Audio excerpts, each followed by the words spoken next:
The views and opinions expressed on this podcast are not necessarily representative of the coalition or any other entity. This content is intended for mature audiences only.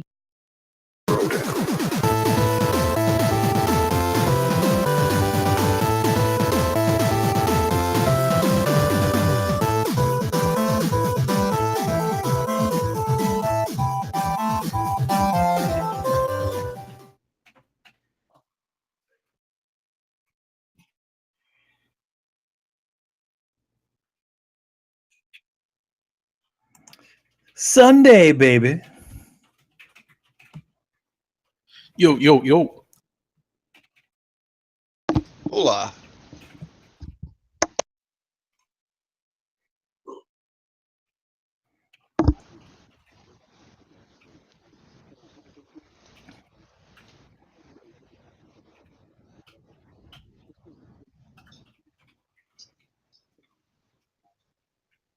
Mm-hmm.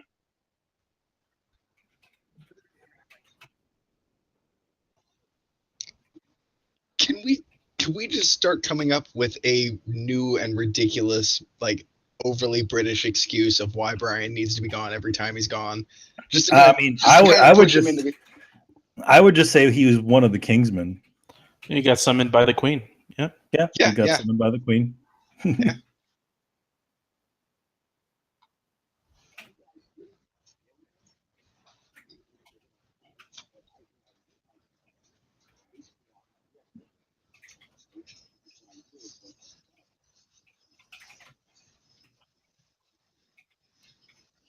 Okay.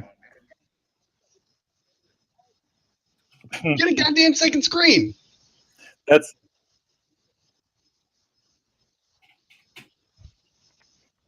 When you're going through that, he has one of those. He has one of those late '90s, early 2000s, like one monitor desks. No, that's what I'm saying. Like this is essentially the adolescence of owning a PC. You're it's the kind of the growing pains. Like you got things started. Now you're like, oh man, I'm gonna need another table. I'm gonna need a bigger monitor. Maybe this will become my second monitor and get myself a gaming mouse.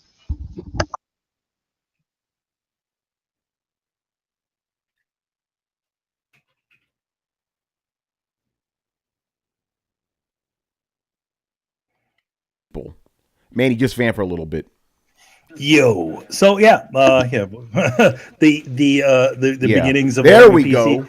My fucking God, I'm sorry about Tony, that, people. Yeah, I just can't believe some of the shit that you just said. I mean, that's just really racist shit. Yeah, I know, man. You were just going off. I mean, you realize that we're on air, right? Yeah, Everybody right. can hear you.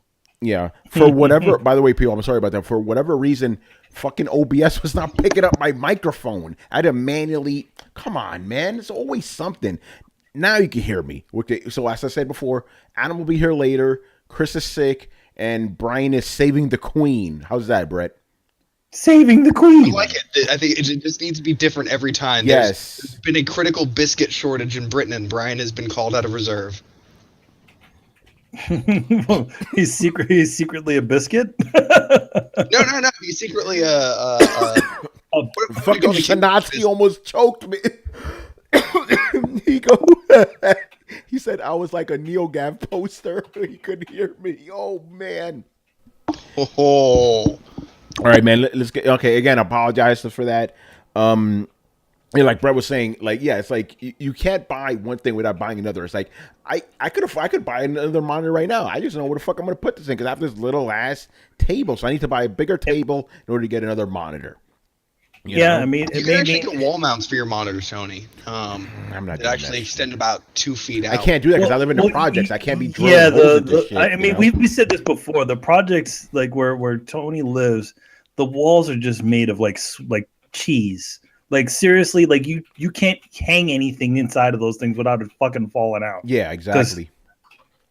It's just whatever cement, cheap, shitty cement that they made those damn things out of. It just doesn't hold anything to the walls. Yeah, so I can't be doing it. Even though I'm personally against wall mounting anyway, but I can't do it even if I wanted to. You know. Mm-hmm. All right, man. That'll turn into a big thing too. You're gonna have to like probably. I've seen your background not changing years. I know for a fact eventually you're gonna have to be like, I'm gonna have to just move some shit around and like accommodate, buy some new furniture. Like, it's gonna be a whole big fucking ordeal. The funny thing is that Tony really doesn't. You see, like if you look behind him, there's a chair that sits there. Really, he has no real furniture other than a. I don't need furniture. I legit do not need furniture. I sit Other on my than, chair no all day. sitting furniture. He needs The only just reason I have that chair there tables. is in case anybody comes over, but really it's just for me to put extra shit. You know, to Oh, I'm not even talking about that. I'm talking about like a shelf desk setup. Here's the deal. The bed is probably like one of the most important, but also one of the least important things about the room. Like, eventually you're gonna get to be the point where, like, dude, I spend 90% of my day either in front of a screen, in front of a computer, or in front of a gaming console, and you'll just be like, I mean, I'm just gonna build myself like a sweet little fucking gaming nook that, like, just the gaming press, like, they just be like, you know, drop down keyboards. You need an alternate. It's plain and simple. You just need an alternate room. yeah, and that's not gonna happen. That's not an gonna office. happen. Yeah. No, dude, I mean, you guys have seen my little office, right? Oh yeah, yours is like you're on the opposite side of your Yeah. living room. So like your living room is behind you. Oh, sweet. We got a and then little in taste front of Brett's you crib is right in now. there. Hold on, Brett. Yeah, Go yeah, ahead. Give us see? a tour, man. No, I'm just saying, like, here's my you know, I just got to sweep around here. I got my workspace right over here, and then I got into my Cintiq over here. I can't have my It's a little Cintiq. nook. I can't have my Cintiq that far away from my computer. I have to at least have it in the somewhat of the same vicinity. It's yeah, actually that's like I can touch both screens at the same time. But yeah, like I'm not gonna get too into it, but I pretty much perfected my room layout about 3 or 4 years ago. Like this is finally the perfect layout for me. I just need a new desk, man. I'll be straight, you know. But again, I didn't consider the fact that I would need 2 monitors in the future, you know. But I already did my measurements and all that, so it'll. Motherfucker, I told you. What do you mean you didn't consider? I told you. Yeah, but I didn't consider it when I was first doing this. Like before I even met you, before I even knew you existed, I never considered. Oh no, that, no. But when you bought that PC, don't tell me I didn't say you're gonna Yeah, get a oh yeah, second yeah, monitor. yeah. You did. Yeah, You're gonna for need sure. a bigger boat. Yeah, I just need another table, you know. Anyway, man, I think we're stalling for time here, so let's get to the first question, and it's a doozy, man. I moved this up the queue. I'm like, no, we're answering this shit first. This is crazy. And as a matter of fact, this is one of those weird things. Nobody asked us about this. I had to prod you guys to ask me about this shit. All right, so this is from Mark /framework/Apex/ whatever he's calling himself today. Brett Soapbox, right? Yeah, no, that's hashling it. Okay, his question is. NeoGAF is dead. Evil Lord allegedly sexually assaulted some girl. All the mods left, and there was mass account suicide. What are your thoughts on the whole situation and previous cover-ups of allegations against Evil Lord? Okay, Brett, before you go off, let me just explain the situation to people, right? So yesterday on Saturday, a bunch of people just started like purposely saying shit on NeoGAF to get themselves, kicked out, right? Apparently what happened is it was found out that Evil Lore, I don't have his real name in front of me, he was accused of sexually harassing a woman. Another one of these people that goes out there, rails against gamers and shit, says, oh yeah, women are great, blah, blah, blah. He turns out to be an asshole, just like Josh Whedon, just like Devin Faraci, just like, Harry Knowles, just like Harvey Weinstein. This same type of mentality, right? Holier than thou type of dude goes out there talking about, virtue signaling, basically. Turns out he's a fucking dickhead. Now, nobody wants to be associated with NeoGAF. And now, when they started putting up a bunch of posts on NeoGAF about this, they all got deleted. Now, if you go to NeoGAF, nothing there. The site is effectively dead. And what I find funny about this is, because I distinctly remember having this conversation about this with Brett many times about this guy being a fucking asshole. Now it's exposed to everyone. So I'm like, this is another Harvey Weinstein thing. Everybody knew about Harvey Weinstein being a dickhead, but nobody said anything. It was an open secret. Bam, this shit's out in the open now. So Brett, hit us with some facts, man. Go off. Oh god. Okay. They didn't tell me. Nobody told me about this, and they kept this from me in the pre-show because they just wanted to drop this on me. And the first thing I'm gonna say is that I called it. I called it, motherfuckers. I called it. I told you. It's always the fucking same thing. And Tony's absolutely right. It is always these same motherfuckers who want to run and wave these goddamn flags and be seen, throwing themselves, out there for the cause. Like, look, if you are doing it to be seen, you're doing it for all the wrong reasons. And there's so much to unpack here that I'm trying not to overwhelm myself. But here's the basic gist of what I want to get across to people. And a lot of this sounds overly simplistic, but here's the thing. Women are people. They have feelings, they have emotions, they have agency. They are equal to men. Everybody is people. Everybody, some of us, there are some stupid people, there are some rude people, there are some asshole people, but at the end of the day, everybody is people and deserve to be treated like so. The problem and the great irony of all of this is that by going out of your way, and this was Rachel's big thing, by going out of your way to stand up to shield yourself or to champion this cause of it steals the agency of the person you're doing it from. You are effectively telling them, I do not feel like you can fend for yourself. There is a huge difference between supporting somebody and championing their cause for them. Essentially what most of these people are doing is saying, sit down, little lady, I'm going to go ahead and take this from here, which is a fucked up thing to say. And then when people get ridiculously confused when these same people are shown not to have a whole lot of respect for the people that they assume to be championing. No shit, because they didn't give them the agency or the basic benefit of the doubt to think that they might be able to take care of this shit themselves. You can offer help, you can lend help. You don't need to wave the flag around for every little fucking thing. And it becomes an issue of the lady doth protest too much. And that is an old fucking saying. That is an old fucking saying. Just to give you guys an idea of how long this kind of shit has been happening. But we seem to be losing this common sense and ability to fucking recognize that because we all live in this weird echo chamber where we can validate whatever bullshit opinion we think that we have. And this is a good time to point out to people again, objective evidence plus anecdotal evidence is one of the keys to being more objective in a situation. I don't care if you've read that everybody on the planet is fucking blue and somebody cited a perfectly credible resource. You need to ask the questions, and if Chris were here, he would be telling you this. You need to ask the questions about who's funding this kind of thing. What kind of answers are they looking for? How is this information being interpreted, and who is doing the interpreting? Because there is a lot of facts out there, and there is a lot of ways to abuse facts for misinformation. It is a new form of lying that has come about. But okay, somebody else please say something. I need a minute. I'm getting verklempt. Yeah, again, I'm not surprised by any of this because you had already told me this shit. So when this came out, I'm like, why is everybody going crazy? I thought everybody knew this shit, but whatever. But again, it's always the same people, right? The same people that are virtue signaling to high hell that always get exposed. It makes me think that the reason they're doing that shit is because, they're trying to hide something, right? And I'm not going to say any names right now, but the day, you know what, Tony, I'll stop myself right now. Manny, you know what I was going to say? I'll stop myself right now. Mm-hmm. If you want to say, you go right ahead, but. No, I'm not saying anything about that, but actually, but I will say this though, and I don't give a fuck if this is unprofessional.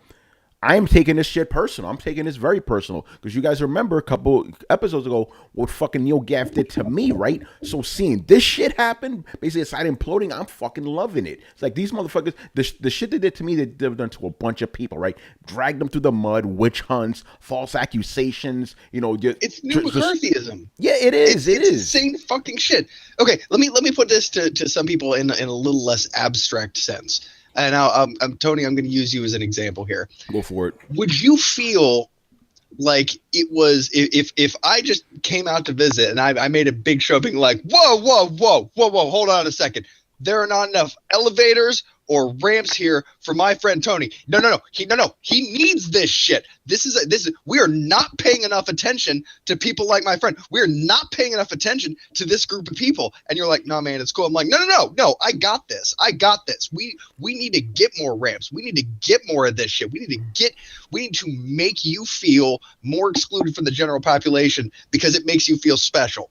And you're like sitting there and be like, would you be happy about me doing this, or would you think that I'm a self-congratulatory asshole? That situation has happened to me so many times during my fucking life. Some asshole, speaking for me, I'm like, bitch, I can speak for myself. Do you see me getting my feathers ruffled? If I'm not worried about it, you shouldn't be getting fucking worried about it. The one thing that would always happen when me and Tony would go somewhere, which is really weird, they would start talking to me like I Tony couldn't talk for himself. I'm like, listen, I don't know shit about this. This is all Tony. You should be talking to him. Yeah, that happens to me all the time. Yeah, like basically, I'm not a human being. They'll overlook me. But yeah, but that extends to everything. It's like, I hate it mostly when white people do this too, where it's like, I'm gonna be your guardian. I'm gonna, speak for you. It's like, you are showing that person that you're speaking for that you disrespect them because you're not letting them speak for yourself. I don't understand how they don't see this shit, what they're doing. It's fucking insane.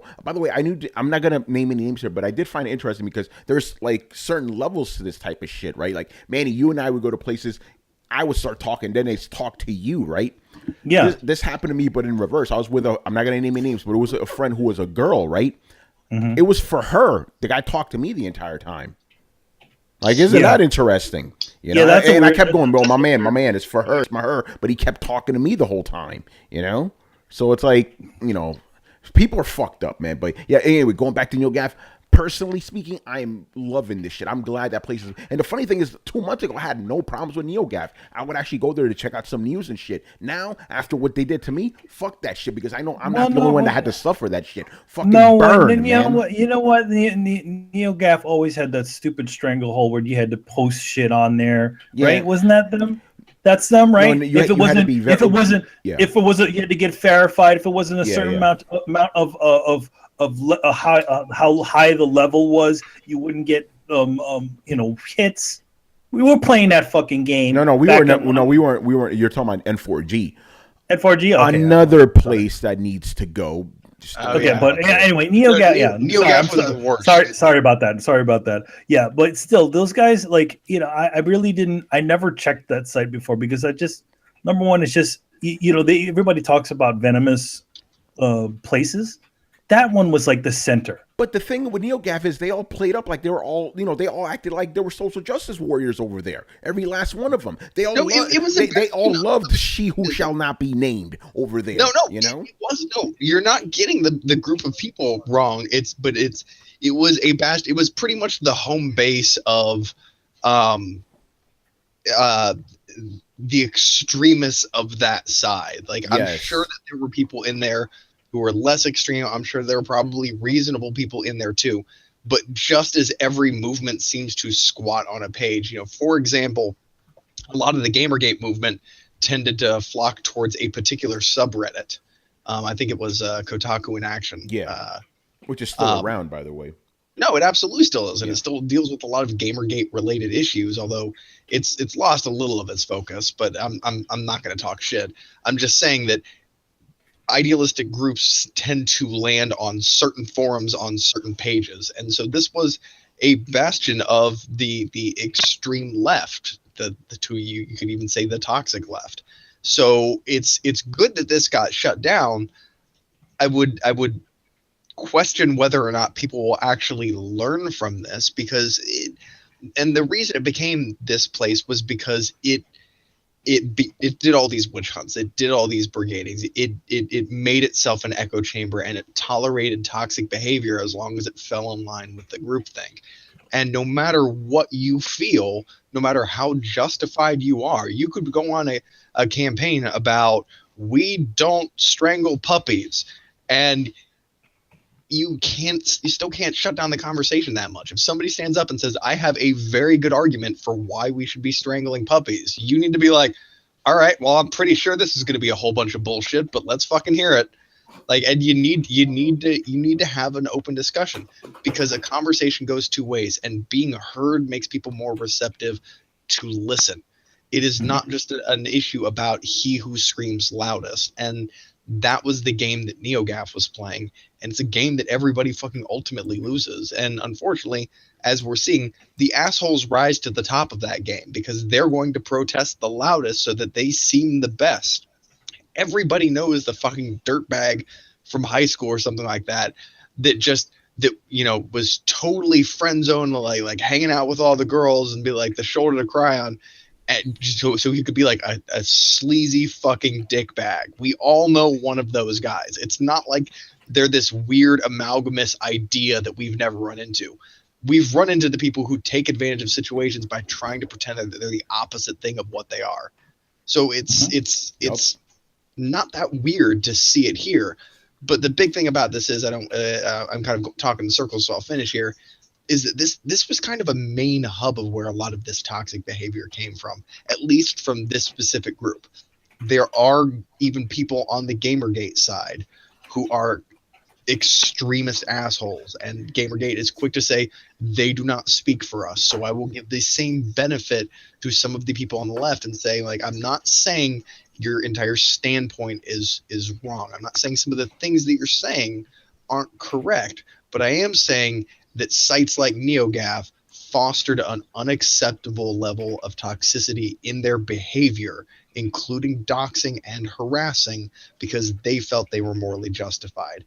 And when you cross that line, no matter how morally justified you actually are, you are no longer morally justified. Yep, couldn't have said better myself. Carlos, man, getting here. What are your thoughts?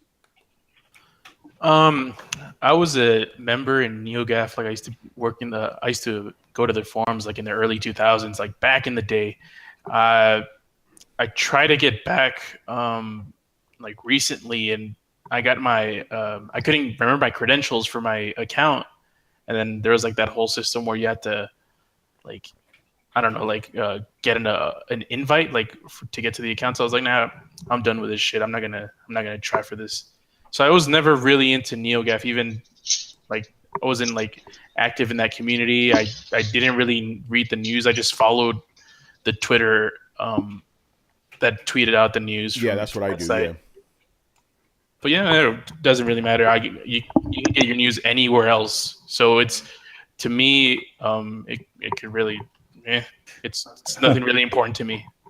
And, the funny thing is that I think it's hilarious where it's like news is coming from a forum. It's that's information that can't even be like confirmed. It's like You want Hey, what's going on, Adam? Hey, what's up? It's like the message boards. Remember IRC and stuff? That's just how it was. Well, yeah, I mean, that's the thing I want to bring up too. Like, NeoGAF is a relic of an old age, a bygone age now. You know, it's like, hey, Adam, did you catch up on the whole NeoGAF thing? I saw that. So is it completely gone, or is it just temporarily gone? For now, it's like you can't access it. It's like you get an error 501 or whatever that shit is. You know, after all this silliness happened. I'm sure they have it cloned, and even if they didn't want to continue it, somebody else would. Yeah, who knows? Go ahead, Break. I'm assuming you want to respond to me saying that gaming forums are like forums in general are dead, which they kind of are. Can I kind of guess what Brett is gonna say? Go for it. So, I guess like the replacement of NeoGAF is a much larger place called Reddit. Oh God. Which Reddit is kind of like NeoGAF to the extreme, just involving everything. Everything is encompassed. And Reddit is kind of bullshit too, though. You know. Yep. Yeah. Well, here's the point I want to make, where you said it's all bullshit.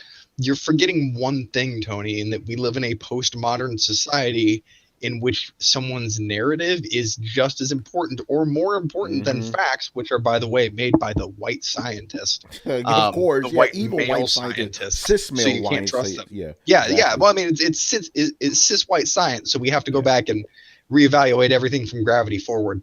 So you're forgetting the fact that to a large group of these people, the idea that my narrative is just as important as the news is something that is very true. So of course they're going to get their news from a forum site and believe what that forum site says over the actual news. And this becomes extra problematic when you then have moderators who are changing the narrative, because then you are changing what is presented as news or the equivalent of news in these people's eyes.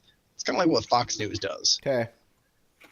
Man. Yeah, but NeoGAF, don't let the door hit your ass on the way out, man. All right, let's move on, man. Fuck NeoGAF. All right, Tony Polanco says. Hey, listen, I'll say it all day, every day. Fuck NeoGAF, man. All right, next up here we got Mr. Richard Bailey Jr. asking Mr. Jr. a pair of questions. So he goes, "What's up, guys? I have two questions I wanted to ask that hopefully weren't asked already. They were not. All right, so the first one is, I think it's safe to say that Horizon Zero Dawn is Sony's breakout PS4 exclusive for 2017. Of all their upcoming 2018 titles that we know about so far, which game do you guys think will be the most successful exclusive of 2018? Will it be Detroit, Spider-Man, God of War, or another title that we know absolutely nothing about?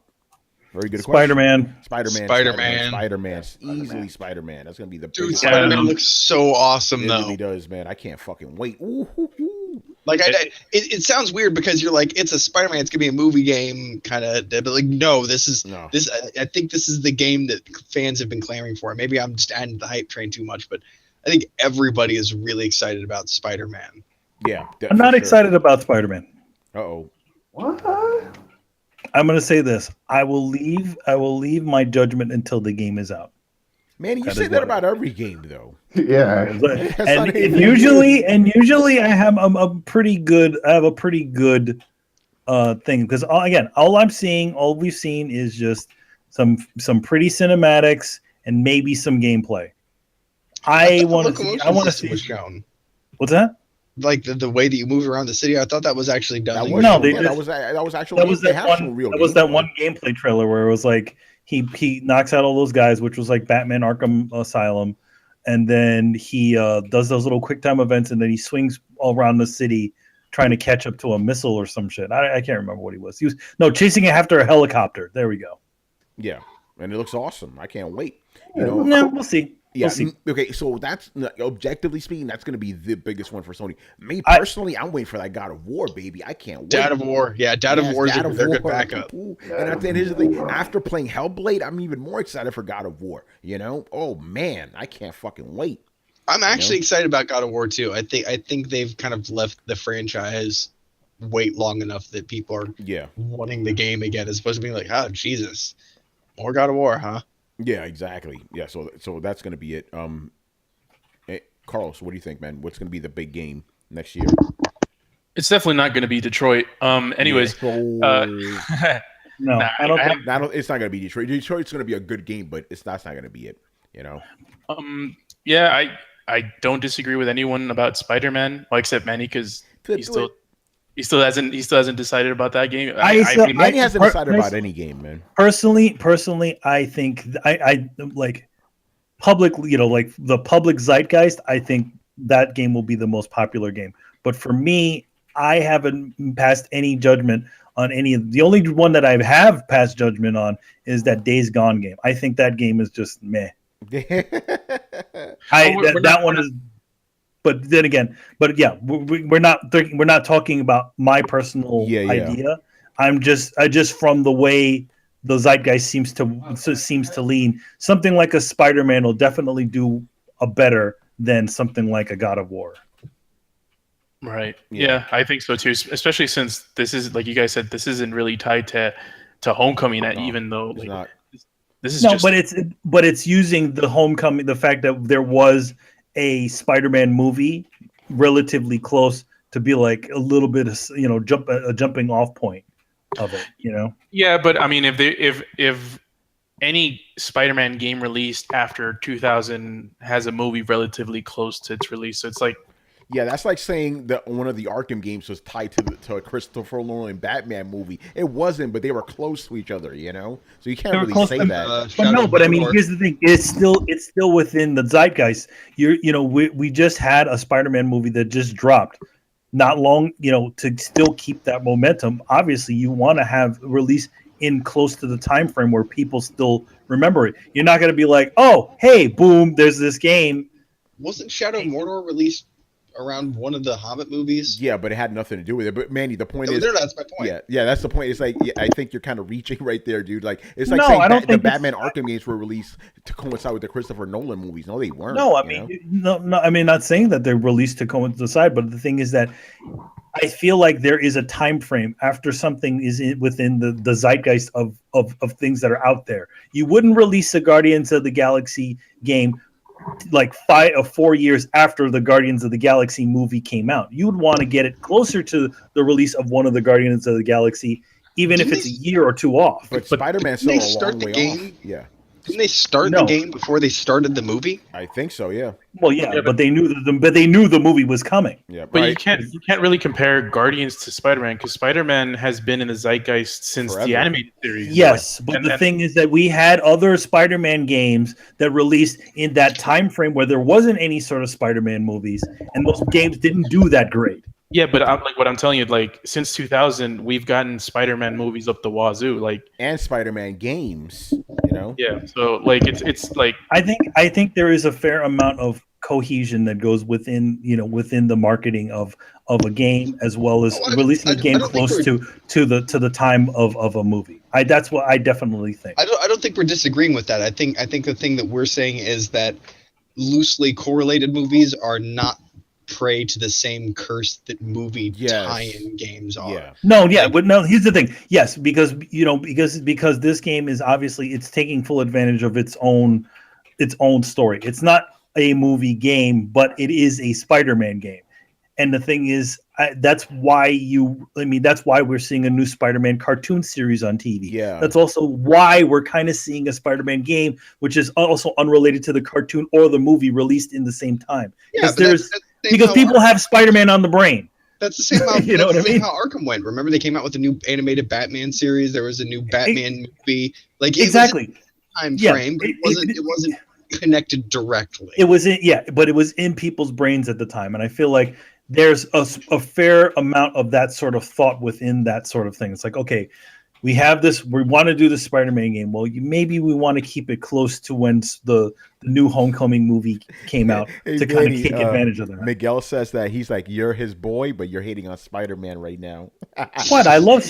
How am I hating on Spider-Man? But you hating on him, man. No, I've never hated Spider-Man. Motherfucker, I work on Spider-Man, so go walk out the door. Because come on, man, calm down, man. They're fans, man. No, I'm not. Did I sound angry? Yeah, you sounded pissed, man. No, man. And Miguel's one of us, man. Relax, motherfucker. I am Spider-Man. No, fair. Yeah. No, see, I love Spider-Man. I just think that, in general, when these sorts of situations come along, they obviously want to release them in the close to the time frame of one of the bigger known things to kind of keep that going, to keep the momentum. All right, and I feel like let's move on because we're going in circles now. Yeah, we're going quickly. Dio says that he's like, "Oh, what about Monster Hunter? Monster Hunter is not a first-party Sony game, bro. We're just Monster Hunter is not a first-party. So we're talking like Days Gone, God of War, Spider-Man. What's the other one? Detroit. Yeah. By the way, so I guess we're all in agreement here. Spider-Man is going to be the big selling game. Yeah. Oh yeah, hell yeah.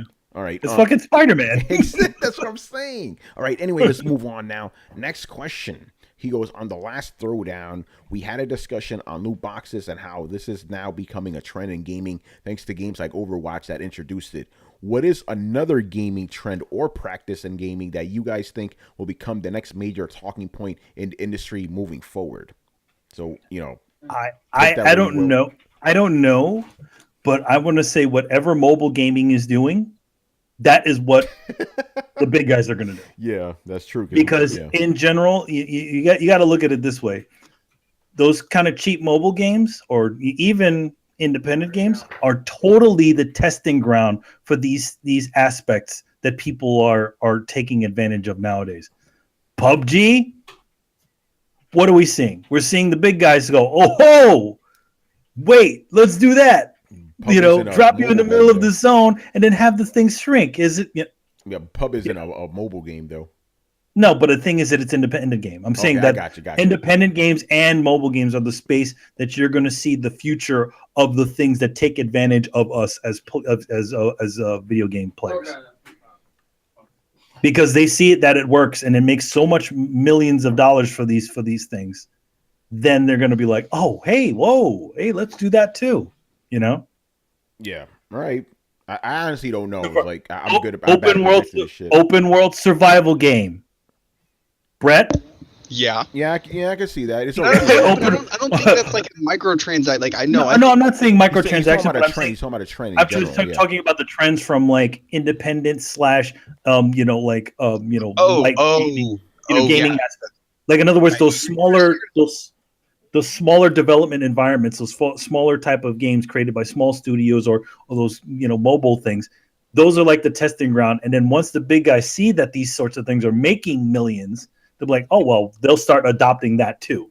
Oh, they already have. What do you think GTA is? Exactly. The idea of being able to play your Far Cry type map, but instead of just you having 16 people in there and it be an open lobby sandbox, you're going to see more survival elements go into it. But yeah, like half the fun of Daisy or Ark or any of those survival games is just the fact that I'm put on a big map that I can roam around and do whatever the fuck I want. And there's 18 other people there that can help or hurt me. I think that is definitely a mechanic that we're going to see brought in. It's going to justify the idea of always online, which is something these companies want anyway. It's going to work really well into their business model, and it's going to give players a constantly changing landscape, which is going to be felt like it's constantly new content, which will then in turn become mimetic or viral streaming or sparking let's plays and things like that. I mean, it's the same phenomenon that made Minecraft, crazy. The first person who gets to the line with something where like, oh, well, here we built a castle and we had this completely awesome thing happen. And like the first time like PewDiePie has like an emergent narrative game based on this kind of thing. And, everybody's gameplay is different. People are going to take note. It's already happened, like I said, in a few different kind of iterations. GTA or Minecraft have those elements in them, but you combine those together, and it'll absolutely happen. The problem is the hardware limit is too limited to actually be able to do that right now. But the money is tied up in console gaming. I mean, PC gaming does well, but console gaming is extremely lucrative. So we need to see consoles get to the point where they can run this kind of game, and then these types of games will be able to be multi-billion-dollar, multi-plat kind of things. And then the moment that they figure out that they can sort of figure out what things that they could monetize off of and take away from people, that'll become the thing that'll become the other type of loot box / downloadable content / whatever. Yeah. Are you sick of dying and losing your pickaxe every time you die? Well, if you pay $4.99, you can get a pickaxe that spawns with your character every time you respawn. Well, Grand Theft Auto kind of already. Well, it's not a part of it, but one of the things that Grand Theft Auto does do is the fact that you get your car blown up, and then you have to pay a little bit for insurance to put on there. Well, no, if you have the insurance on it, you never have to pay again. You don't get it back. Okay. If you don't have insurance, you don't get that car back at all. It's a one-time fee, but you don't. That's not real money. Which is also makes me think it's like hilarious. You have to have fucking insurance in a video game. This is like get on your car in the game. Yeah, but it's in-game money, so whatever. In-game money. But I mean, you can create more money by using real money, right? That's the thing. You can buy that shit. Yeah, you can use your real money to buy their GTA money. Yeah.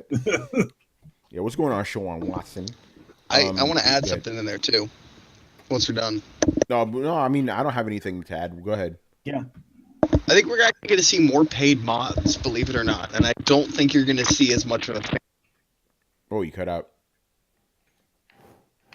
Or was that just Sorry, I was walking through a dead zone. I didn't want to be muted. Dead zone. Fallout's Creation Club is a kind of good example. Like it is essentially just a dressed up mod store, and there are people who are pissed about it, but I also know lots of people who are actually weirdly okay with it. And the reason that I say that I don't think that idea will bomb and that it'll slowly be accepted is, for those of you that are old enough that remember when Xbox Live first launched, they actually advertised the ability for players to be able to create content, to be able to then sell to their peers for points, which then they would be able to then turn around and buy other things created by their peers. So essentially it was going to be a kind of monetized point system where you could create things or play games or buy points or any of these other kinds of things. It was pretty amalgamous. They never actually pinned it down, but one of the things a lot of people got excited about was being able to create content of their own, share it, and either make money to buy, fake money to buy more content, or the possible idea that they could monetize this and make real money, which would open the door for a lot of kind of groundwork, entry-level programmers. And so then you'd see a lot of people making successful mods or successful content for games, and they being pulled into content studios who keep the talent pool constantly fresh and updated. And it was generally seen as a good thing. We've come to a point where that idea sounds pretty terrible. So it's going to be bitter medicine to swallow. But I honestly think, and people are going to hate me for saying this, but I honestly think that if some of the money, or at least a majority of the money, goes to the content creators, that paying somebody for their content and their time is not necessarily a bad thing. I don't want Bethesda to take a giant 50% fucking cut, But it's fair. You've seen the numbers on that. I have seen the numbers, and I don't agree with the numbers. I don't agree with the numbers. I don't disagree with the concept, and that's what I'm trying to say. I think with some tweaking that the public will actually accept this idea because, it means more content for them. And what this would really require is for them to get around the pitfalls. And this is one of the things about mods on like PlayStation Fallout is there are less of them, but they're all kind of verified. So your system isn't going to crash. Your system isn't going to become unstable. You could almost be quite a bit more reckless than you would when installing mods on PC. Sure, you have less options, but they're more curated, which is essentially the draw for a console to begin with. So I think that if they monetized a player-made mod system, some of the money would go to making sure that this program or this code wasn't sloppy, or rewriting the code so it doesn't interfere with the other parts of the game. Part of it would go to quality assurance. Like, I would expect that this would be tested. If Bethesda is getting money for this, I expect them to earn some fucking money. And while I think it would be a rocky road, if we're talking about long-term things, I all the parts are in place for people to actually enjoy the idea of paid mods. It's just a very bitter pill that we're going to have to swallow. But at the end of the day, if you really, really think about it, if you really enjoy making content for games, you could start to get paid for it. If you're really interested in it as a hobby and you make a really cool mod in high school, you could put it up and find it makes a few $100s. That could spark your interest in game design and bring up more talented people. We could make scholarships off of it. I mean, this kind of thing could honestly revolutionize the game industry and perform or reward a behavior that we've seen in certain companies like Valve at one point that generally is good for all gamers. So it would be, on one end, yes, paying for a lot of DLC. On the other hand, it would probably be very small transactions, microtransactions, if you will, but in a less terrible and evil way, because you are then paying small people for their time and money. And so it kind of becomes a small scale economy as opposed to this whole trickle down bullshit. And that just generally works better. You find a way to monetize the lower end of users and then let them build awesome stuff, and they will. I mean, people do awesome mods just straight for nothing. If they could find a way to quit their day job, if their mods were good enough, you've created an incentive to now get constant great content infused into the market. So it's a hard sell, but I believe it's something that's going to eventually happen. Yeah. All right, let's move on here to my man G Megaforce 123. So his first question is, if people dislike it when a series becomes too popular, why do they still love Mario? People said when a franchise becomes popular, it has become dumbed down to appeal to the LCD, lowest common denominator, and it sells out on and it sells out on what made it good in the first place. Mario has been one of gaming's most popular franchises since Super Mario Brothers on NES, and the franchise has only gotten monumentally more popular since then. Now people are hyping up Odyssey like it's a second coming, and he also capitalized S and C on that one. And yet they still say it's a problem if a series becomes too popular. All right, we need to break this down a little bit. Okay, no one has ever said that about Mario. Like, was Mario ever a hardcore series that became dumbed down? No, Mario was accessible since day one, and it's always accessible. I mean, I was going to say it started dumbed down. Yeah, I mean, if to put it in the most offensive way possible. Yeah, the first one still had a fair amount. The first three had a fair amount of challenge to them. I feel like the point is Mario's always been popular to begin with. It's not like it's always been popular. Like it didn't quote unquote it didn't pull a Metallica to become more popular. You know what I mean? Like so I don't think, here's the thing. I know what he's trying to get at. It's like, oh yeah, this series used to be this way and then they changed, but it's like that doesn't apply to Mario. Not really. But the thing is that also the other thing about Mario is that they always kind of reinvent the wheel each time. Well, granted, this one is like almost like a sequel to Mario Galaxy, but in general, they kind of keep them. They keep changing it up. They've always been more evolution. Yeah.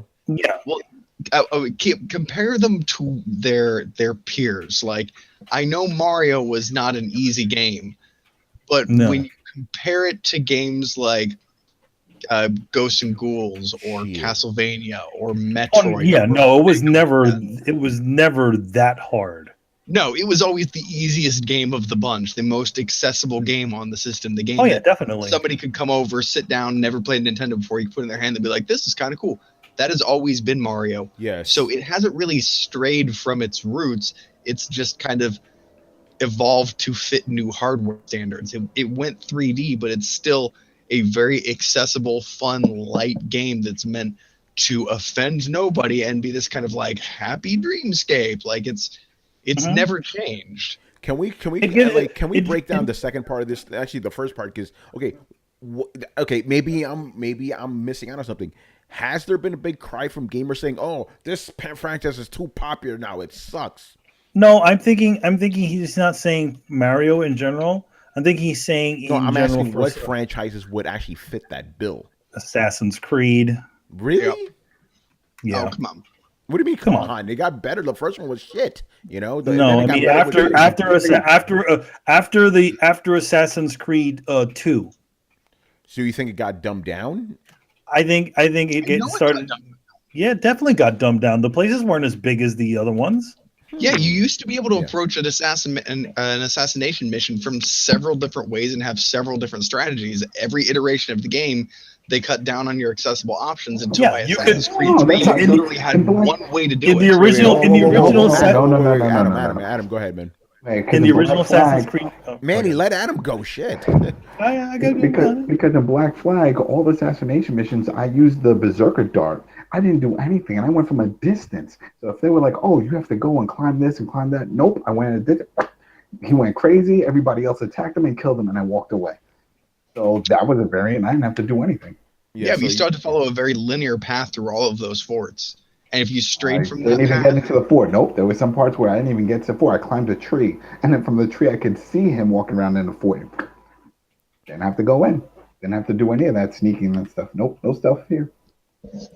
Yeah, I mean that's still better than the first Assassin's Creed, where literally I did every mission. I just ran up to the guy, stabbed him in the stomach, ran up, hid, and that was it. I'm like, I didn't have to do anything special. I think the thing is that in general, what happened is like, but in the original Assassin's Creed, they did give you a lot of freedom as to what you did, but you found the thing that was easiest for you to go. I did every single mission. But if you notice later on, a lot of this, like especially in a lot of the Ezio games, you had to those were very curated assassination things. You had to do to make these sorts of things happen. And this may be unpopular. I actually appreciate that because it forced me to do different types of assassination instead of doing the same assassination over and over and over again. You know. Well, the thing is that you settled on what was easiest for you.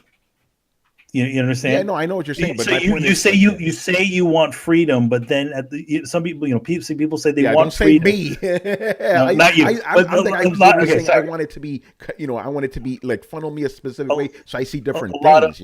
But a lot of people say they want freedom, but at the same time, then they'll just do the stupidest thing, the easiest thing ever, because it's what works best, what they found that works best, rather than kind of trying different things to do the same sort of situation. So it's like a double-edged sword. That's why they kind of went to that sort of aspect where they'll just funnel you down this thing, because like, you see those amazing cutscenes and stuff, and it's like, hey, wait, how come I can't do that? Oh, well, yeah, you can do that, but you decided to shoot a insanity dart from the other side of town to kill the guy. Hey, Brett, I got one for you, man. Elder Scrolls. You've told me about this shit many times. How you used to be able to do way more shit in the other ones, and now in Skyrim, the most accessible one, you can't do as much as you were able to. Yeah, that's not even subjective. That's object. Like you used to wear like your armor was like shoulders and arms and gloves and chest and pants and boots. And the next game it was kind of like, oh well, here's your shoulders and your gloves and your elbows kind of put into one, and here's your chest piece, and here's your pants, and here's your boots. And then the latest iteration, it's like, well, here's your clothes. Have fun picking out shoes and gloves. It's just in the next game, it's probably just gonna be like, here's a whole armor set. Like you're losing the ability to customize. I went apeshit when I played Absolver, and I was like, I get to choose elbow pads and gloves and shoulder pads and a chest piece and a chest armor.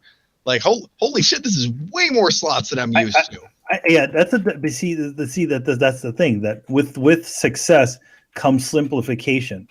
to try to keep, even with Mass Effect, you go from Mass Effect 1 to Mass Effect 2 and then to Mass Effect 3, they kept on taking away aspects of the game.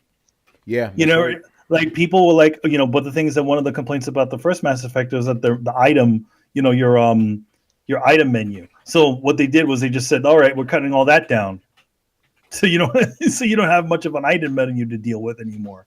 And then further on from that, so it's like, it is definitely true that sort of stuff happens because they're not only trying to keep the players that play the original ones, but also trying to attract new players who may not be as patient to go through items and picking even you said it, Tony, like for the most part you don't give a shit about the armor. You just like, is this one stronger than the other? Yep. All right, whatever. Yeah, it's like, oh, I have more hit points, I'll pick that one. Does it look ugly? I don't care. It takes more damage. That was the whole thing with Destiny, right? In Destiny 2, I mean, you go through armor so quickly. What's the point of putting any kind of customization? There's no point. There's no point at all. Yeah, there's no point. You're just gonna swap it out. Exactly. All right. Let's move on here to the next question. This is a very interesting one too. Do you think cell phone manufacturers will create docking stations similar to the Switch? If so, do you think it could lead to cell phones becoming the primary hardware for TV-based gaming and or perhaps desktop computing? Here's the funny thing about it. Those sorts of things exist. A dock station like the Switch's one does actually exist. For phones? Well, like Chromecast. Okay, yeah, Chromecast. Yeah, that's right. Yeah. Even Apple TV has something very similar. It hasn't replaced anything, so I guess the answer it hasn't would be replaced no. anything. Yeah, the answer would be no. Then it's already. I think the other thing is that also it I keep using the word zeitgeist, but yes, it also has to be something within the zeitgeist of our world. We're gonna rename the show Zeitgeist next week. We're gonna call it Zeitgeist. But yeah, it has to be also something like it's like how certain features don't exist to Apple people until it's on an Apple phone. Like Google phones have had these certain features for years, and then all of a sudden Apple gets it and they're like, "Oh my God, you've revolutionized. These are the first time I've ever seen this or heard this before." Yeah, it's the same thing. We don't need headphone jacks in our phones. I mean, I'm fine without one. Fucking head. Don't get me started with that bullshit. I guess we don't need to go on. The answer is no. It hasn't even happened yet. No, it hasn't had an effect. But who knows? Maybe because of the switches, that idea has been put out by a more put out by these guys. Maybe there's something like that. I don't know. I mean, here's the thing. I think also what about those like that Switch game controller idea? That also is a new idea. That's also a pretty old idea too. Where you just two controllers on the side of the damn thing. What did it before? I think there was something like that for Apple and the Google phones. Oh, but the thing is that because it was made by some third party mini company and it probably didn't work as great. There's a third party one out now. Yeah. So I mean, once one of the well-known guys do something like that, then other people are like, oh hey, maybe we should do that too. Yeah. All right, man. Let's move on here. My man Joel Torres. So his first question is, man, I wish Chris was here for this one because he could actually answer this question because he actually met the man. All right. What is your opinion on Reggie Fils-Aime? I think he is the worst PR guy for any company, and I wish he would be replaced. Damn. How do you really feel, bro? I mean, Reggie is, to be honest, he is like a lot of PR people for companies. They're these very polarizing sort of people. They're, even Chris has said it when he talked to him. He talks through you. When I've dealt with marketing people for, some different properties I've worked on, and they don't seem like they function in like our world. It's like they're almost in a somewhat different dimension than everything else. So if you think he should be replaced, but to be honest, he'd probably be replaced with something very, very similar to what he is. That's the thing about PR people. They're all like the same pretty much. There's a reason why he still has his job. Yeah. Yeah. They're not going to change the way they hire PR people. They're like Manny said, these guys could be in the middle of a freaking the sinking Titanic, and they'll still have a smile on their face, spewing out the message. You know, so it's Reggie Fils-Aime is the least of your trouble. If Chris was here, he'd be like, "Don't trust anything Kimishima says." Yeah. But yeah, that's. Oh God. But I mean, but here's the thing: is you see the flaw in the messaging also between what Kimishima says, and between what Reggie says, because Kimishima is not a marketing guy, right? And the guys, the higher up guys won't exactly say, they won't tell you the things that you want to hear, like a lot of politicians. And I see marketing people a lot like politicians. They tell you the wonderful things that you want to hear, the things you want. You hear things are doing incredibly great. And then you'll find out, oh shit, it's not good. It's not working. Like Baghdad Bob, everything is fine.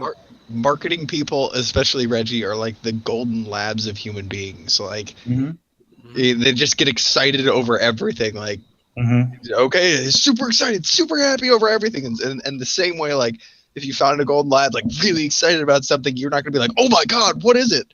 Because it's a fucking golden lab. It's excited over everything. Just treat Reggie the same way, and you generally won't be disappointed. It's one of those like, okay.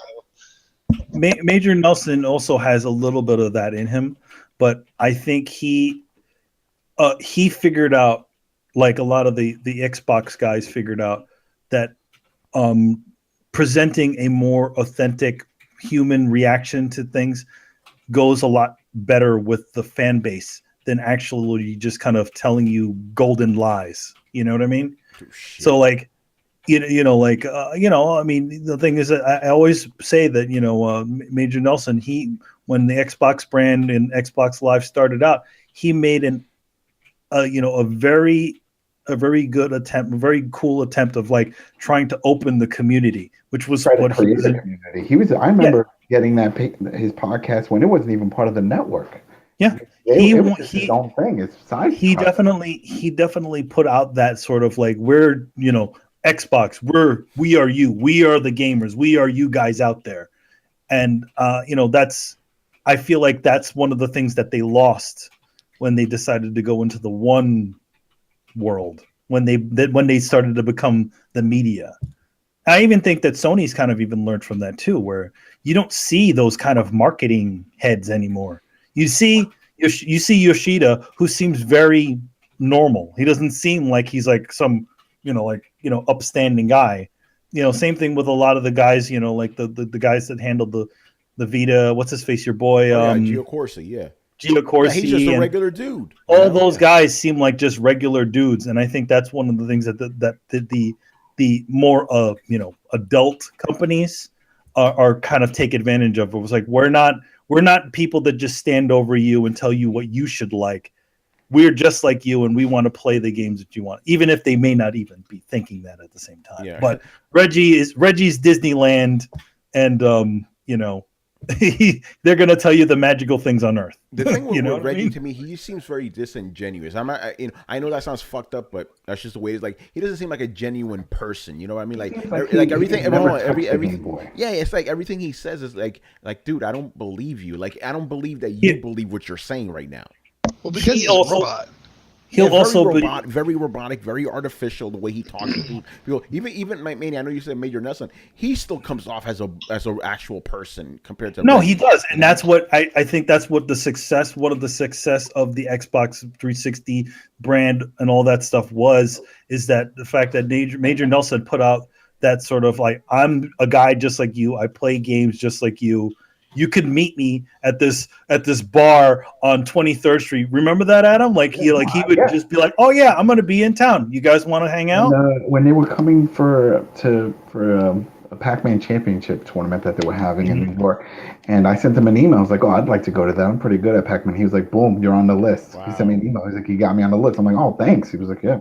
Yeah, and Manny, remember we took that elevator ride with him, and he seemed like genuinely interested in what we thought about the conference and all that. Yeah, he was like, I mean, he doesn't.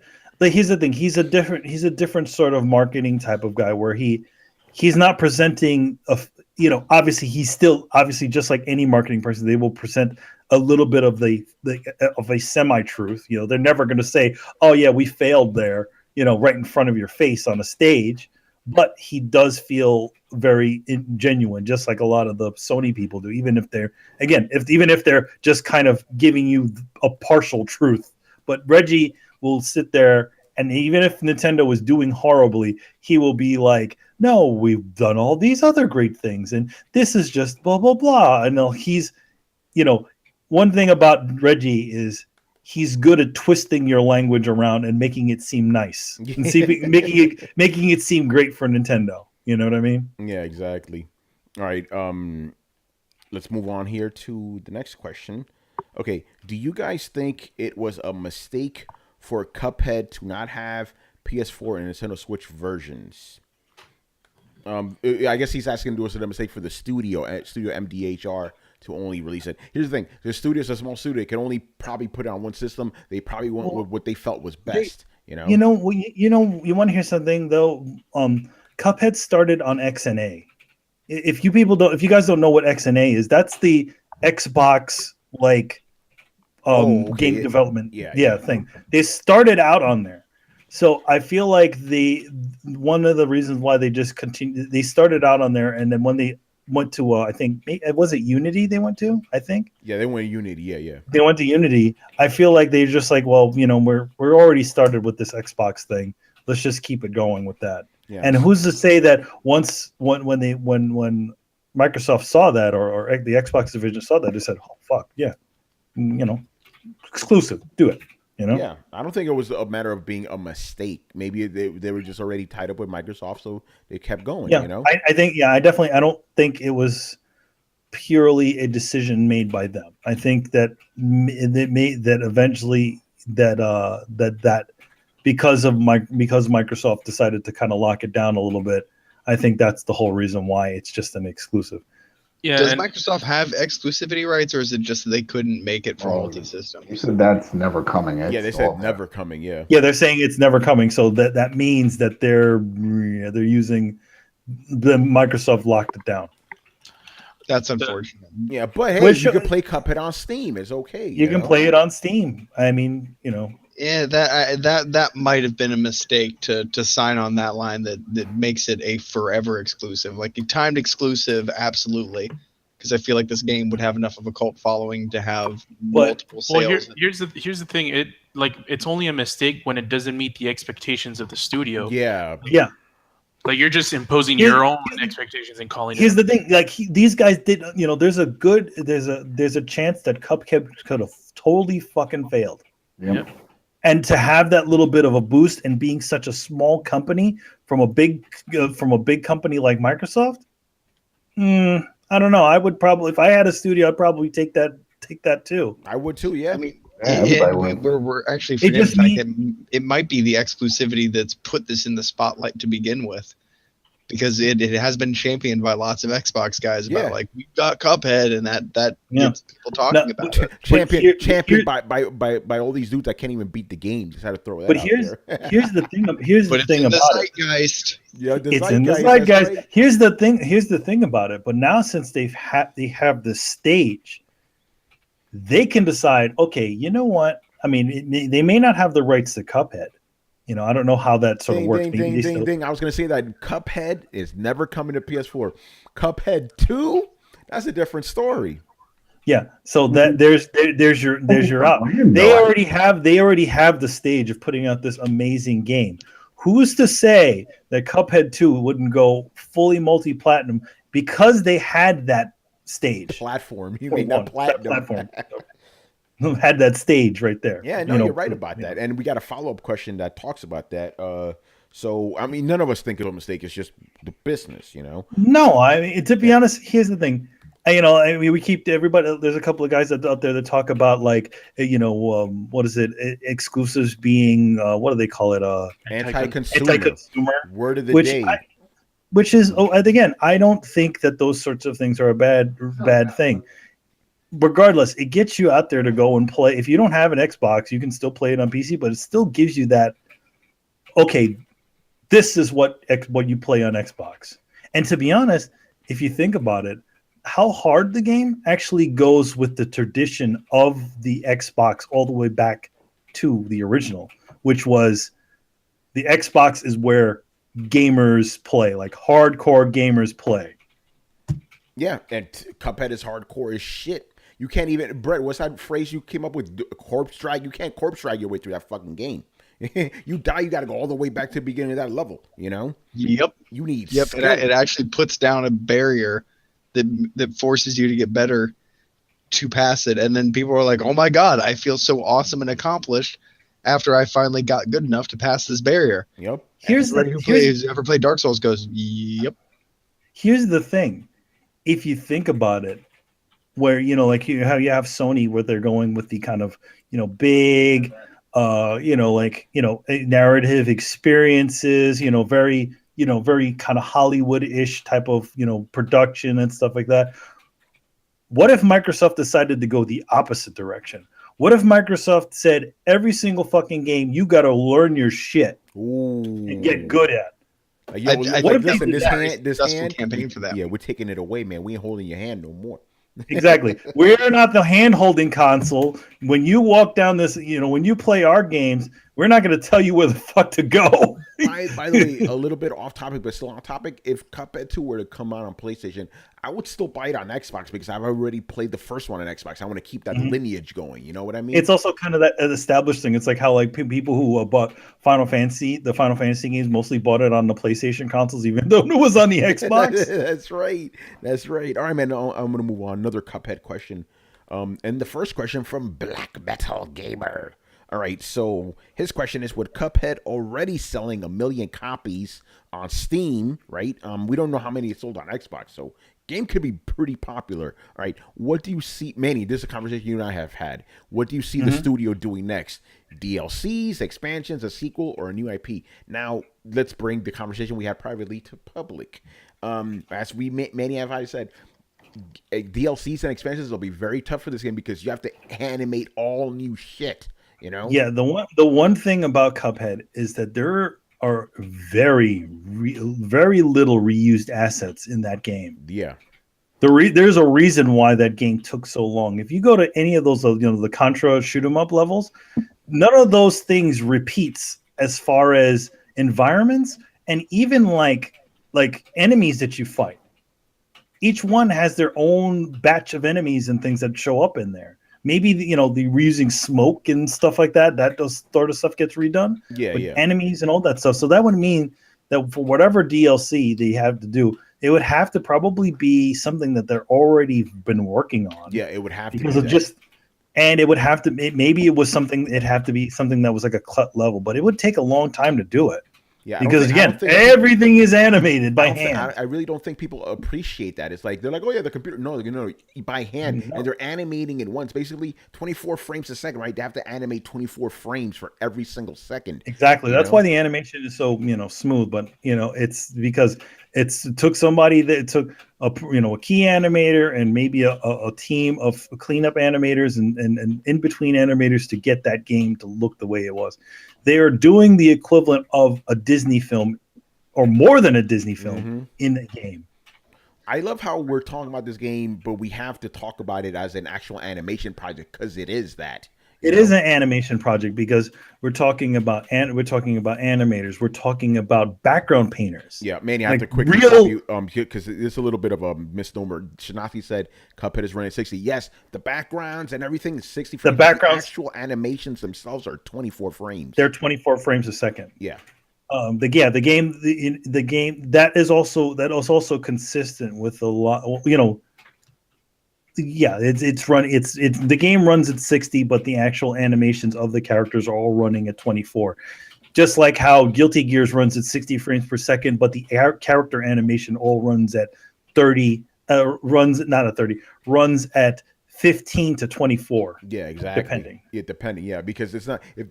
Listen, they're not animating 60 frames per second in this game. That's not how it works, you know. But with that said, I do believe we will get a Cuphead sequel eventually because this game's doing so well. Sequels in the hand, but in the cards. But at the same time, you're gonna have to animate a whole bunch of new shit. You can't reuse it. Like you said, Cuphead, you can maybe reuse them, but other than that, you're gonna have to redo everything from scratch. Yeah, like Cuphead and Mugman are essentially, you know, you can reuse both of those assets, like his head and the bodies, and you know them snapping and shooting and all that, the little effects and things. But that would mean you'd have. You remember, you got, was it 13 bosses that you have in that game? 19 bosses. 19 unique animated bosses with all of their little dealies, you know, little creatures or whatever enemies that they create, and all this other stuff has to be totally redone and done for another one. And they have the platforming levels. The platform levels. The platforming levels and the plane levels. Yep, it's a lot of shit in there, and all of it is unique. All of it, none of it is reused in the game. Even the music is different for every single boss. You know, it's crazy, man. So yeah, they definitely put you know, as long as Cuphead took to make, they definitely put all of it into what you see on the screen, or a lot of it. It's easily the most impressive game released this year, just in terms of like production and shit. Nothing's topping that. You know? And the thing is, it's like it's in a way it's a double throwback, because it's a throwback to those games from the 90s, like Aladdin and Earthworm Jim. Those games are really nicely animated platforms and stuff, but just taken to that nth level, actually going for full on like style, like a throwback style. This is what we've dreamed about when we were kids. We wanted to see an animated 2D game like that, and we finally got it. You know? Yeah. I mean, I don't. The sad part of it is like why. The sad part of it is like why did these sorts of games disappear? You know, I mean, granted, it 3D took over, kind of fell by the wayside, but I feel like people could have still done these sorts of things even back in those days. Yeah, but remember the whole, even with Ken Kutaragi, it's like we don't want any 2D games; it's all 3D. That's where the industry went, you know. Yeah, and we're just now getting back to 2D games. It feels like people are just rediscovering that games can take different shapes. Yeah, very interesting, man. But yeah, don't expect any DLCs or expansions. I'm gonna think they're just gonna go for a sequel. They're not gonna bother any of that. Yeah, shit. I think they're just gonna spend if out of any of it, I think all of it's gonna just go toward Cuphead 2. Yeah, and they'll be able to now afford a bigger team too. Yeah, exactly. Yeah, they can afford a bigger team. If DLC's coming, they're already working on it, or they've been working on it. You know, but yeah, don't expect anything like an expansion. It's gonna be a full new game. You know. Yes, Jossie, yes, that's funny. Yeah. All right. This is another interesting question. How many sequels do you think a franchise should have that is just right? The right amount when it's versus when it's too many damn games. Basically, what is the proper amount of numbered sequels in your opinion? My opinion, how many? You know, you can make as many sequels as you want as long as the games are good. When it's trash, then stop making them. I don't like that. You should stop at 8 and that's it. Never more than 8. It's like no. If you keep producing good games, keep on making them. But if the quality starts dipping, then take a break and then come back. But I don't think there should be like a hard limit on sequels. That's kind of silly, you know. Yeah, I mean, because I mean, I always go with the 3 in general. Usually 3 is like the magic number. Like 3 movies and three games, but I mean trilogies. I feel like those are like the magic numbers, because I feel like once you start hitting past that stuff, we start going on borrowed time. You know what I mean? It's like, I mean, but do you feel there should be a hard number for it? I feel like that. I feel like it's 3. I feel like 3 is. Yeah. Go ahead, Brett. I just want to throw a couple things in there. In addition to what Manny said, like 3 is a perfect number for a story. Most stories are also told in 3 acts, and so you can have, essentially an overarching story that's made of 3 stories with 3 acts apiece, but each story acting as an act of your overall story. And it gets infinitely more complicated like that, because your overarching story has to have your beginning, your conflict, your resolution. You generally want to follow the hero's journey through all 3 stories, as well as the overarching narrative theme. So I would say then that, given that idea, like, you can do trilogies. I would even say you can get up to 3 trilogies before you have to just start saying, like Forgotten Realms did, where like this is just a blank game, or like Final Fantasy did, where it's not really tied anymore. It's just under the banner of this. I don't think so. I think 3 is the magic number. I think 9 is the limit before you need to just start saying this is a franchise and not a sequel. What about games like Final Fantasy, where each game it's its own thing, or games like Mario and Mega Man, which don't really have too many stories? It's just they've just a shit ton of them. What Again, about those? those jump straight into franchises. They're not sequels to a game. They're just a franchise by themselves. Okay, The so how longest many you can games tell- should be in a franchise then? Should there be a I limit? think you can have an unlimited number of games and franchises as long as they continue to be good. That's Yes. where I think Mhm. like Yeah. the link That's pretty between much where what you I and said, Manny yeah. come up is. Yeah, that's So what like, yeah, I like came up a story can last for essentially 3 installments, whether it be a movie, a book, or a video game. An overarching narrative can last for 3 stories, and then and this extends to like books and movies too. Like if you get to 9 of a movie, you need to stop with those characters and focus on a new set of characters and just make it a different story in that world, like it is a franchise. And this even goes for like seasons of TV shows. Like you hit a point in which you're like, all right, we have saturated these characters to a certain point. We can still tell stories in this world, but we need to leave these characters and move on. All right. Let me tackle the question from that direction. Yeah, if it's a story-based game, yeah, trilogies. You could do that. Like you can't have like a 6-part story. It's a little bit kind of stupid. Assassin's Creed got a little diluted. Like where's Desmond? You know, they should have ended that shit right He there. died. They Yeah, killed but him. but they kept going after that. It's like, why are we still going with this shit? So Yeah, I wanted to play the Desmond. I agree with you guys. 3 for a story-based thing, but if it's like an action game like Mega Man, do as many as you want as long as they're good. You know. I mean, the thing is, the Mega Man games are never on. They're kind of made like animated TV shows, where it's like a lot of like old animated TV shows where like they're in the same world, but they don't actually literally connect. It's just another adventure. Pretty much. Carlos, what do you think, man? I guess if like people are putting the whole thing, if a franchise keeps getting good, then there shouldn't be a limit. Then I'll apply that to the sequel stuff too, because I mean we wouldn't have gotten Uncharted 4 in that case, and I think since I just recently beat it, I thought Uncharted 4 was like the second best game in the whole series. Yeah, I definitely liked it more than 3. So yeah, I liked it more than 3. Yeah, I liked it more than 3 and 1. Yeah, I agree with that. So I guess for me, it just depends on the quality. If like a story like Assassin's Creed gets oversaturated, where there really is no need to keep going with the same story, then it's kind of pointless. That's why I'm glad they redid God of War. Essentially, it's like listen, that old shit got tired already. It's played out, you know. Yeah, because No, if I you don't think feel- about it, I- it's I- a sequel. Yeah, I don't feel like God of War got played out. go play how did- Ascension, please. Well, here's the thing. I feel like whatever they did with Ascension fucked the franchise over. Yeah, but don't you even with the PS games? As much as I love those, I still felt like okay, guys, we're just doing the same thing now. I think I thought the PS3 game was like the nth level of that. Yeah. The PS3 game, final God of War 3. I think that was the nth level, and I could have, if it had that quality of storytelling as well as gameplay, I think it could have done. I think God of War Ascension could have done it. But the story wasn't really good. Like the best thing about God of War to me is the action, the enemies, the bosses. Those, like, does anybody really like follow the continuity of the story of God? I do. I thought the story is the thing that hooked me the most. You know, I love the first one.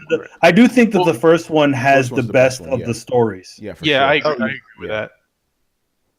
But I did feel like that they kind of tried to recapture that just a little bit in the third one. Yeah. But like God of War 2 is like no rules pasta. It's like, hey, we're here. I'm the angry guy. Oh, like, the Island of Time is like that's not even real great. Get the fuck out of here. You know. Anyway, Adam, what do you think about numbered sequels? Should there be a limit, or what do you say? Yeah, I mean, just change things up. I mean, look what's happening with Star Wars right now, constantly. And I think a lot of people getting burnt out, and so they're doing these spin-offs. Which Adam, what about FIFA, son? FIFA, that's not even. That's just. I gotta go there. Their That's sequels, just man. every year. That's just nonstop. I mean, until the sport actually dies and disappears, we'll always get a FIFA. No, but it's your rules. What do you mean? Yeah. Like the No, question but- is asking you what you would do. Yeah. It's not What a- would you do? Yeah. Oh, what I do if it was. What do you? Like, if okay, I- basically, what I would. would you It's make a it? Would you make it? sport. Oh, that's If it. the Like sport that's it. ended. You could only have X amount of games. Would you make that a hard rule? X amount of games. No, I wouldn't.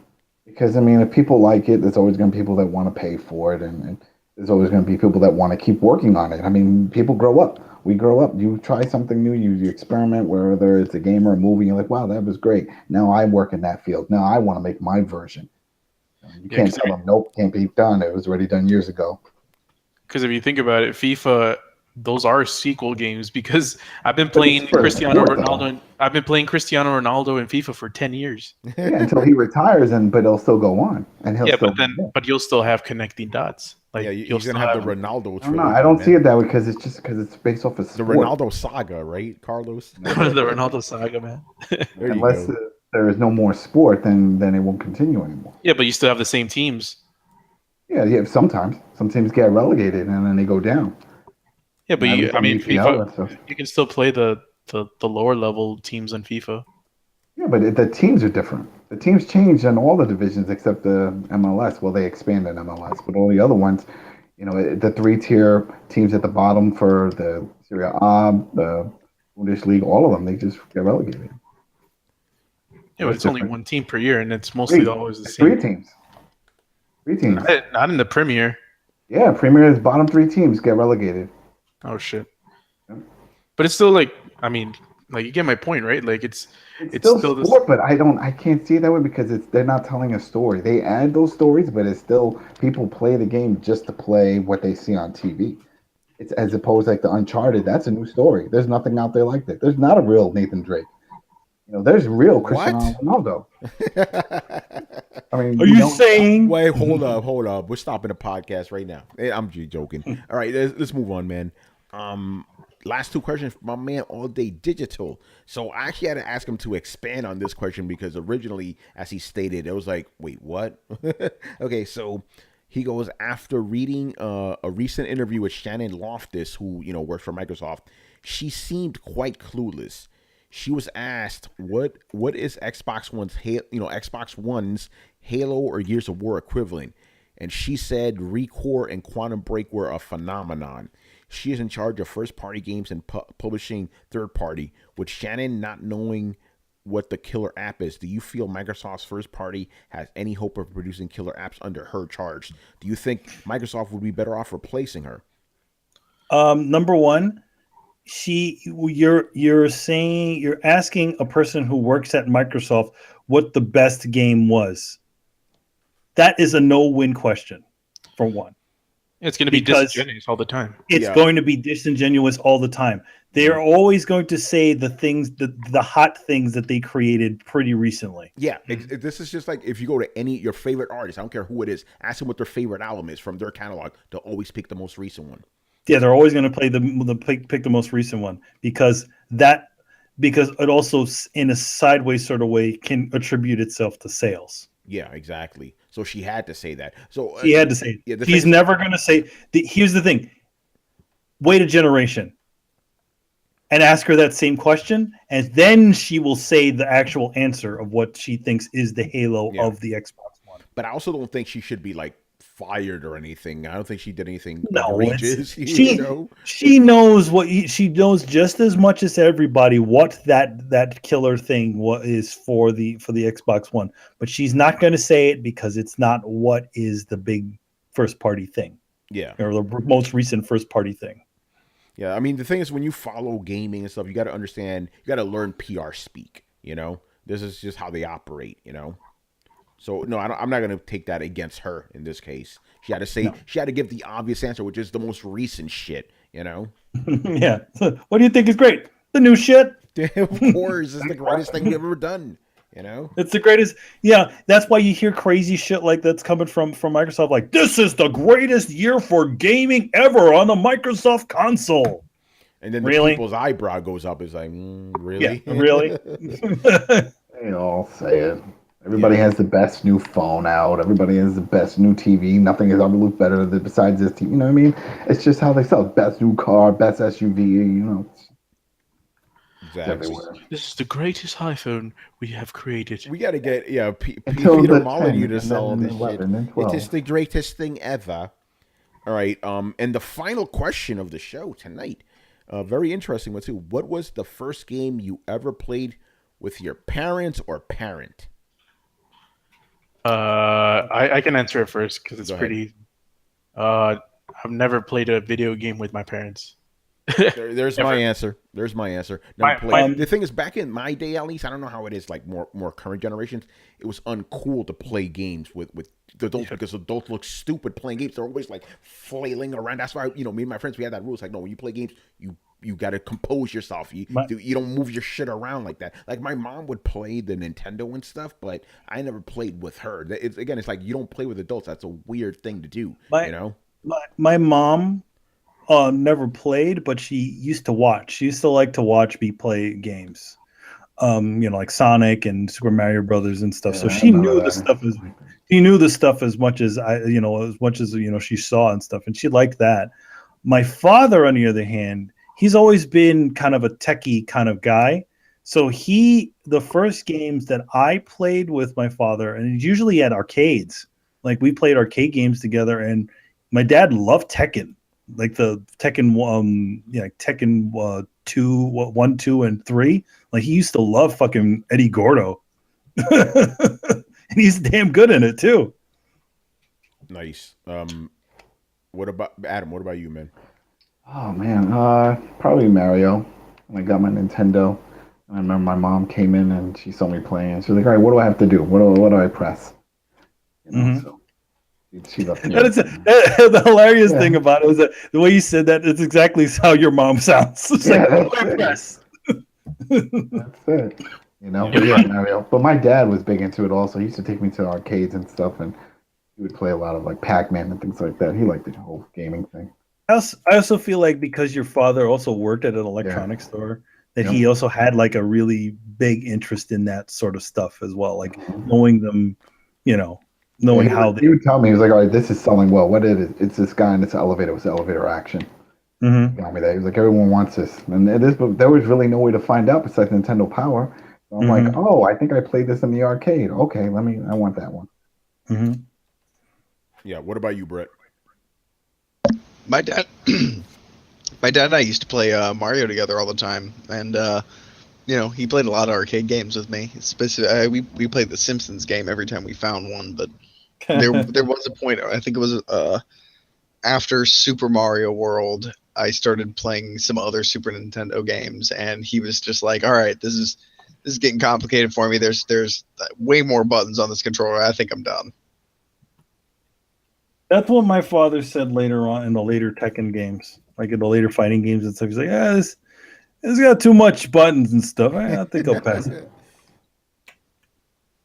Yeah, obviously, you go ahead, man.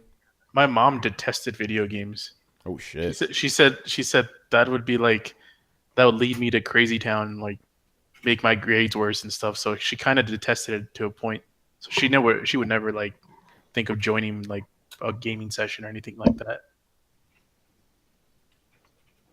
Yeah, no, my mom used to play, the Nintendo too, but again, like I would always kind of watch her because it's like she would like yank the machine out and shit, because remember there were cords back then, and she was always flailing around and stuff. So it's like I would always be on the side like is she gonna fuck this up? Do I have to run in there and save the console? But my dad was gaming before I was gaming. Oh, nice. Yeah, that was my father, and I'm sure Adam's father too. My dad had an Atari or something back in the day. Oh, it's funny. Me and Adam's uncle is actually a huge fucking gamer. Richard. Oh, Richard, yeah, Richard's big time. Our uncle Richard is a huge Call of Duty and all of those games. And guys like in the 60s. Yeah. He still plays again, and he has a damn good trophy list too. He goes through those games, like he finishes them. So, by the way, I like what Barry Burns says. He goes, "The era of playing console games with your parents didn't start until the Wii was released with grandma and shit." Oh, I man. love that. I love the little man. I can and actually playing like this is actually viable now. Playing like a crazy person, Oh, swinging yeah. your arms around, that actually became viable. You know? But here's the hilarious thing. We are now living in the age where all of us, we're in the age bracket that people our age have kids Yes. that are maybe in their 20s, right? No, Or not in in their their 20s, bro. You not got their kids 20s, when you're Damn. 12. not in their 20s, but maybe like in their teenagers, like early like teens. Yeah. early teens. So obviously nowadays people are playing with their parents. Yeah. I played with my daughter. I got a 3DS, and we played Mario Kart, and that blew her mind. The fact that I can jump in her game, and then we've been playing together in Super Mario Brothers 2. Yeah, there you go. So yeah, Yeah, by the Good. way, I know Colby plays with his daughter. yeah, see? You know. She's a teenager, right? Yeah. Yeah, see, there you go. By the way, quick funny story about that. Last summer, or it was 2 summers ago, whatever. So my sister left me with her niece for the summer, right? And I would take her out and some people were like, yo, Tony, man, when you have a kid, son? Because obviously my sister's daughter, she looks like me, right? And I'm like, she's not my kid. What are you talking about? And then in my mind, I'm like, I'm not old enough to have a teenage kid. I'm like, Tony, your sister's. And you go, Yeah, I was like, my yeah. sister's, your sister's younger than you, bro. Damn it, I am old enough to have a teenage kid. It's crazy because she was like 14 at the time. I was 36. So yeah, that works. You know, and here's the thing: not only have a kid, but have a kid at a responsible age. Like if I was 36 having a 14-year-old kid, that means I would have already finished college and had a job and had enough time to actually have a kid responsibly. You know what I mean? It's crazy, man. I forget that sometimes. I think the hilarious thing is that how much your sister's kids look like they look like you. You know what I mean? Hey, family, like man. your nephew totally looks like a clone of you. At least from when I used to see pictures of him. Yeah, before. my man Junior, right? He's in the chat sometimes. This dude's like 16, 17, man. He was playing games with me when I was like in my early 20s. This shit is crazy. You know? Yeah. All right, man. So that's gonna do it for the show. I don't really have any outro shit here, so I'm just gonna end it. All right. So thank you for watching and listening. Leave us some questions in the comment section of this episode here, or on the Coalition, or answer them on next week's show. Subscribe to Throwdown on SoundCloud, iTunes, and YouTube. Follow us on Twitch, Mixer, Twitter, Facebook at Throwdown Show. We got a lot of shit in there. Links for all that shit are down there as always, man. So once again, our show is Tony Polanco, and this week I was joined by Emilio Lopez. This week? What, you mean like I'm gone? Yeah, man. Nah, man, I'm here for most part. I'll see you later, guys. Carlos Romero. Peace out. Brett Murdoch. See you, everybody. And Adam Vale. later, people.